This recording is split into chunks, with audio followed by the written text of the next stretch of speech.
across the boundless reaches of the seven universes where time folds into eternity and matter dissolves into spirit, a reckoning stares.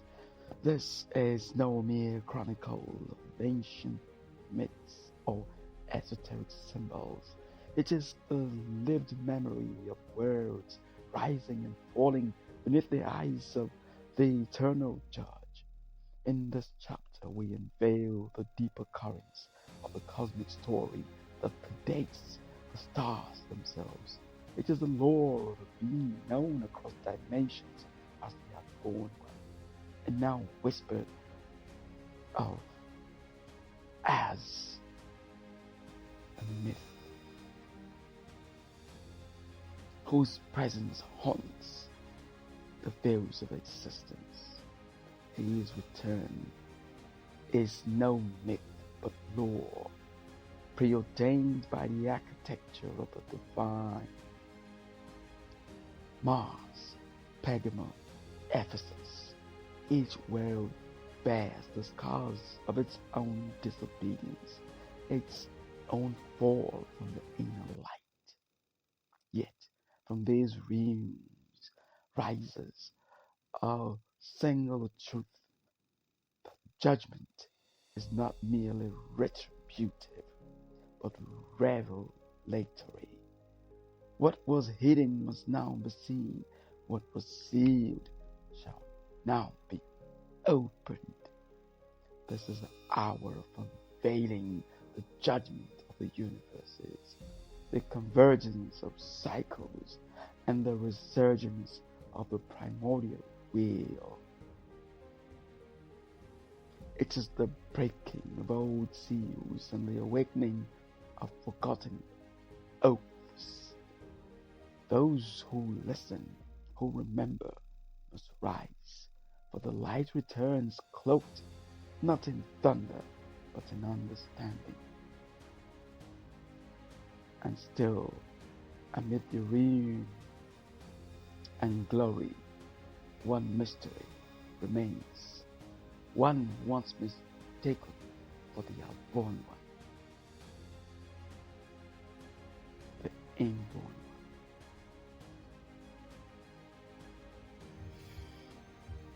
In all existence lies an intricate cosmic order, one governed by immutable laws and presided over by the Judge of mankind. His story is one of mystery, power, and divine purpose. Through cycles of existence, his presence has shaped the destinies of worlds, heralding the ultimate reckoning. In the vast expanse of the seven universes, his return signifies both salvation and culmination of all things. I am Stone, the stranger's servant, and this life is not just all you see. The judgment is real. Subscribe and leave a comments. Support through my seller account this journey by buying the latest literature or donating by hitting the links below if I deserve your boo.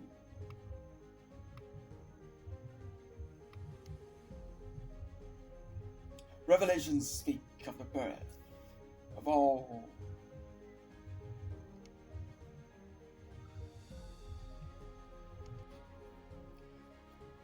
Revelations speak of the birth of the Judge of mankind, not as in the birth of great men whose stories are surrounded by legends, but as a mystery only known to the initiated. His mother was the All-Mother, the one through whom all was born. The Big Bang Theory is but a shadow of this primordial birther of all existence. People speak of Mother Nature, of every vessel being a she, thus to bring forth the Judge from the heights beyond time and space into primordial existence. A female vessel was necessary, and so he was born. This event reverberated across all planes of beings. Before his birth, he stood at the left hand of the Light Father as a creative will. In infinite wisdom, the Light Father, knowing all that was man, set aside a part of the light to execute all that pertained to humanity. Thus, the Son of the Light, who carried all that is man, became the Son of Man, man in the light Father. Yet, a birth was not necessary until the fiat, "Let there be light." All that was man had to manifest. Thus, a child was born. As he grew, he became king of creation. From those celestial heights, he channeled primordial seeds into the soil of spiritual and material creation. He is both the creative will and retributive justice. Yet, after ages, a necessary descent into the darkness formed by the evil of man required another rebirth. Over 23 million years of darkness had drawn forth a moment foretold in ancient revelations. Once more, the All-Mother, bound by the unwavering divine laws, went through birth pangs to bring him forth. Many have deified her as a queen of heaven, and the handed-down image of this birth has found echoes in religious circles, though none have fully fathomed its meaning. A great sign was seen in heaven, a mystery beyond human interpretation, for as the All-Mother birthed him once again in a realm nearer to earth, to materialize and indigenize him further, a great disturbance ensued. Over, seeing the only one who could stop him approaching, was incensed. In the ethereal sky, unseen by the sleeping spirits, he dragged the third of the stars with his tail. Beyond the world of matter, beyond Over's grasp, there was no chaos. In the world of ether, known to ancient men as heaven, war broke out.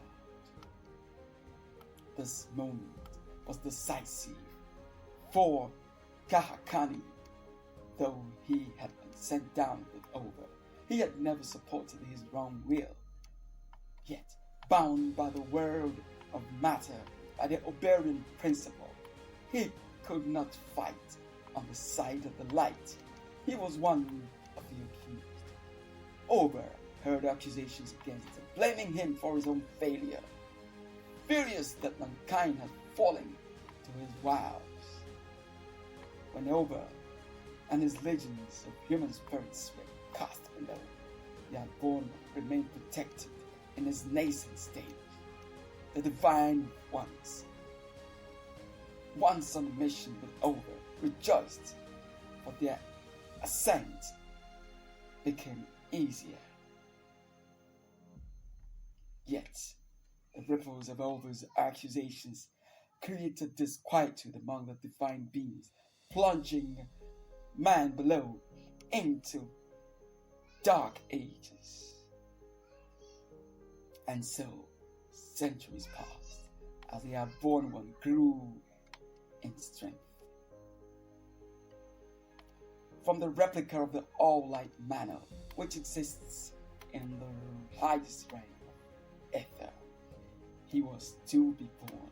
The All-Mother was too powerful for such a rebirth, so a highly spiritual vessel carried the Outborn One, a chosen Earth Mother whose union with the human man was pure. And so the judge of mankind walked the earth. He was not mere in a misery or a truth bringer, but one who had appeared in all works of life, a nomad, a prince, a conqueror. His tales were not those of a mere prophet, but of a mighty force. Often prophecies concerning him were twisted or ascribed to another. Some expected him to usher in a millennium of enlightenment, the reign of God-man. And so he came, not bringing a new religion, but awakening those who have been inwardly prepared. Unknown to many, he is the sole author of the all-light message, known by many as the Book of Seven Seals, containing 91 proclamations signifying power. This message is not a religious scripture, but an explanation of mechanisms of existence. Thus, 91 swinging in the law of power, 10 became one book. It is the book of life, the scroll by which the dead shall be judged. Not the physically dead, but all that man has let die within himself. Many have searched for him, hoping to sense his essence. They have invoked his blessing. May the Outborn One protect you. Unbeknownst to them, he himself was always in need of protection from his own circle of followers. As the man in the light, the Son of Man, his nature is to dispense, not to receive. The deception of psychic attacks was new to him, yet he is anything but weak. Surrounded by knights, those rightly disposed have drawn strength from him, becoming seers, artists, and inventors of great renown. The Judge of mankind does not act in full until the hour of fulfillment, yet his presence animates all.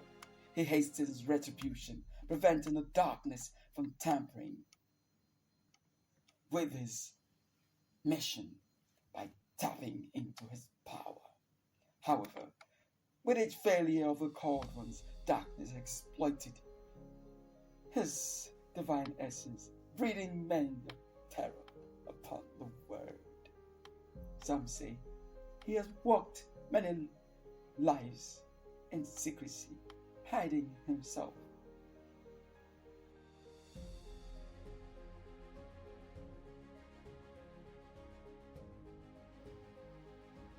Before his current incarnation, the Serpenticus, the 13th sign, had been seen in the sky, and the new year of the Zodiac became April 18, the exact and recurring day of his birth in all his advents. In one of his incarnations, he lived among men as a prince. When one among the female companions recognized him, he knew his time was near. Meanwhile, there had been a conspiracy against him. Always by his side, to gaze the crystal of all, was his seer Caspar. He saw what would befall his master, but being too overwhelmed with the details, he delayed in relating the message. When the murderer rode across the Sahara to murder him, someone who got the tip off ran after the assassin. Their paths crossed, but the one after the life of the Judge of mankind struck the other down. Being inwardly awake, the judge opened his eyes just before he got to take a stab of the knife, but the murderer struck away. But in all this, the Outborn knew his time had come. He had fulfilled in saving this part of Ephesus from premature ripeness. It was time for him to return. In this incarnation, the tyrant ruled the world. The minions of the darkness had ruled the land where Ober first showed off his wings. And even though Ober cloaked himself in material substance, just to manifest, his wings outshone the morning sun. This event is known to this day as the Day of the Morning Star, a name later ascribed to Ober. This despot would by his excesses change the course of the divine plan and lead everything into premature ripeness, forcing the hand of the would-be judge of mankind to, by virtue of the divine laws, come to the harvest, which in a winnowing will blow humanity away like a chaff, burning the minions of the darkness as weed, obliterating an unworthy mankind from Ephesus.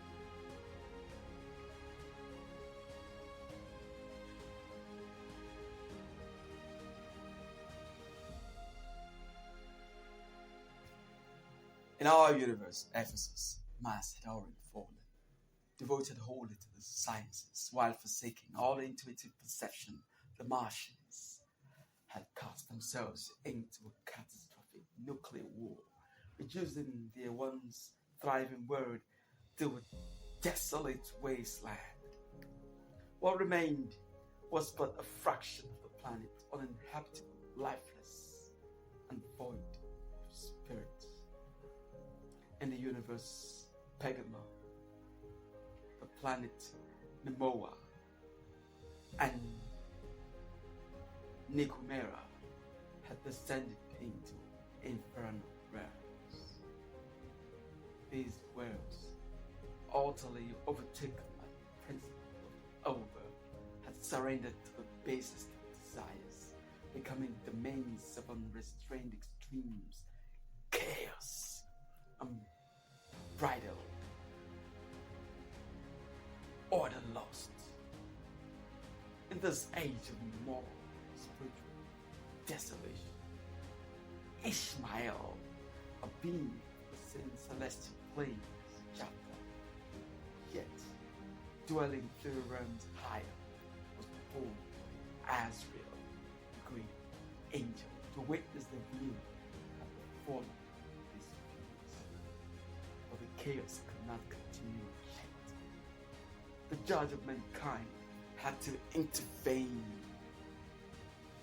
Yet, in that time, the ancient judgments could not pierce the darkness. For they, as members of a called people, languished beneath the whip of the oppressor. The burden of servitude had bent their backs, dimmed their radiance, and constrained their power. Still, the appointed judgment could not be enacted until the one foretold stood within the very place, the very home, the very paths of the tyrant.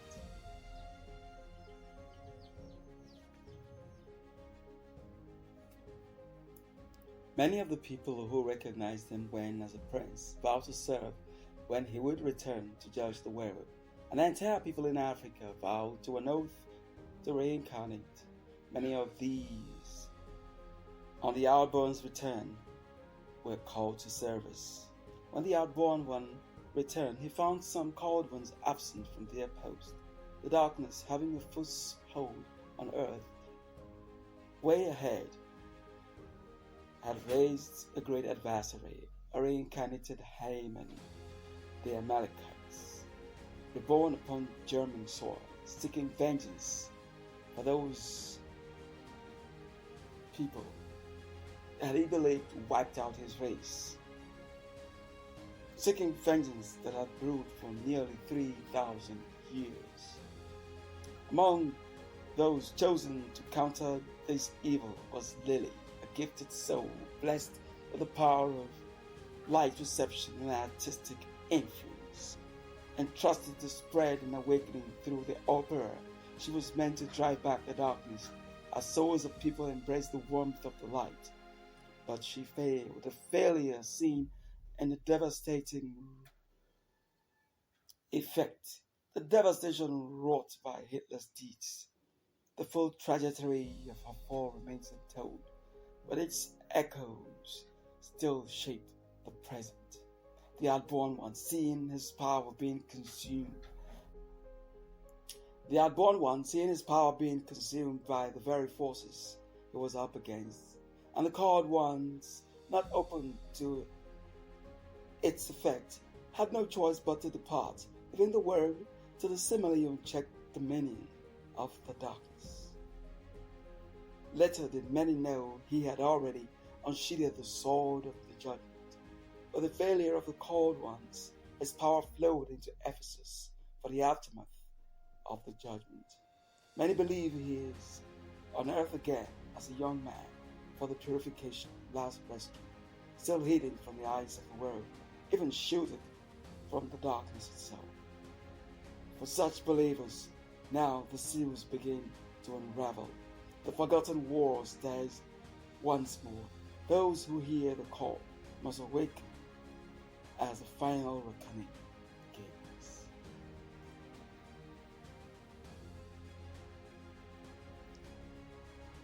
Thus, to each of the 7 universes, the judge turned the scales. With the thrust of his sword, judgment came forth, and with the radiant pulse of his power, the hidden was revealed, and every deed laid bare. In every age, there had been forerunners, guides, and protectors who nurtured him through the early years of his mortal journey. For his path was ordained from the founding of the world. Many Western thinkers have pondered his nature, referring to him as Christorex, the Christ who might have been the wonderful counselor, destined to reign in righteousness. They saw him the fulfillment of the sacred name, with us is God.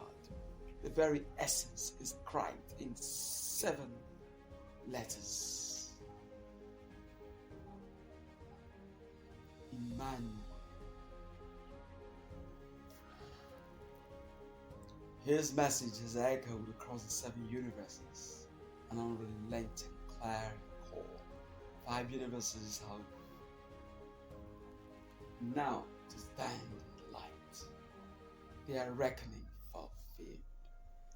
Pergamum, having been purified, now lies desolate, awaiting the turn of another cosmic cycle, a new beginning drawn forth from the primordial funnel. Ephesus, however, lingers in the twilight, caught between the light and darkness, awaiting his final deliverance. But the appointed hour draws near. The truth concerning him shall be veiled in its fullness. Within his revelation lies yet another mystery, one that, when unraveled, shall shake the very foundations of human belief. Many a rigid doctrine crumble, and the towering edifices of religious certainty shall be cast down. For hidden within the soil of the 7 universes rests a material body, one that no element, no force within all the world churches, nor any power in the so-called universes can reduce to dust. The Inborn One.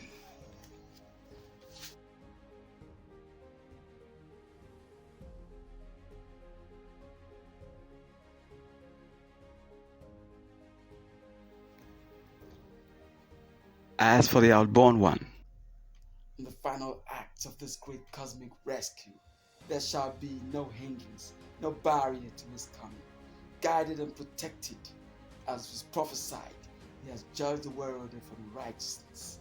Through the sacred wisdom of the book of 7 seals, he has led men through all things, unveiling the mysteries that were once concealed. Yet another remains, one yet hidden, the Inborn One.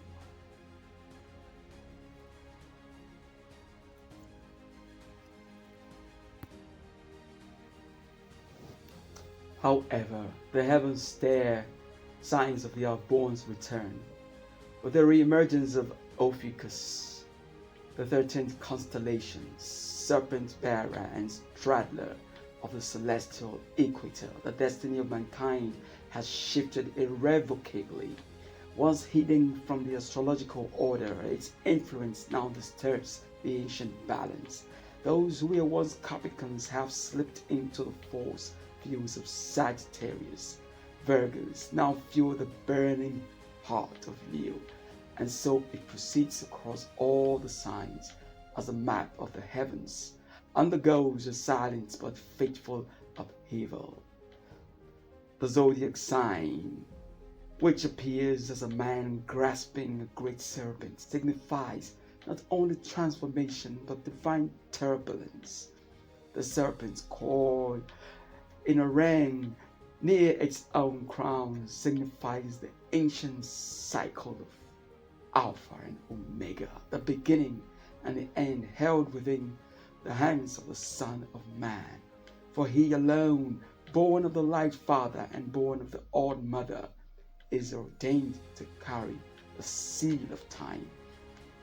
The rise of Ophiuchus marks the unraveling of human sovereignty. By the hidden effects of the celestial sign, the free will of man, unbeknownst to them, has been subtly withdrawn.